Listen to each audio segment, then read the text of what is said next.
रंभा स्थानीय गायत्री शक्तिपीठ में गंजाम ब्लॉक स्तरीय अवसर प्राप्त कर्मचारी संघर 16 वार्षिकोत्सव बानवर पलाईं सभापतित्व में अनुष्ठित हो जाइछि।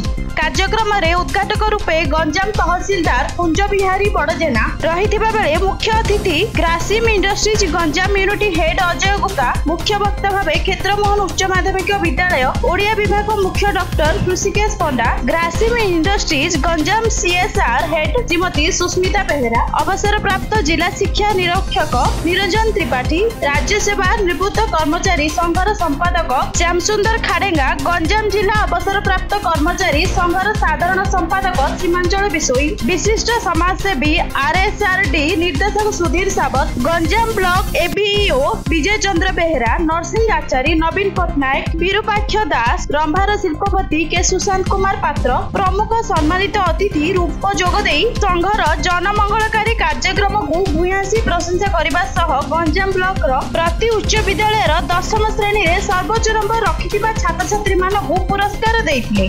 कार्यक्रम प्रारंभ में रंभा हाईस्कूल एनसीसी छात्र छात्री मानक द्वारा निमंत्रित अतिथि मानकु स्वागत करा सह गोकुल चंद्र नाहकଙ୍କ द्वारा वेद मंत्र गान करा जायतिला। वार्षिक संपादकीय विवरणी बालकृष्ण महाराणा पठन करिथिले। राज्यपाल पुरस्कार प्राप्त विजय कुमार विशाल अतिथि परिचय सह सभा संयोजन करिथिले एवं मंदिर परिसर में वृक्षरोपण करा जायतिला।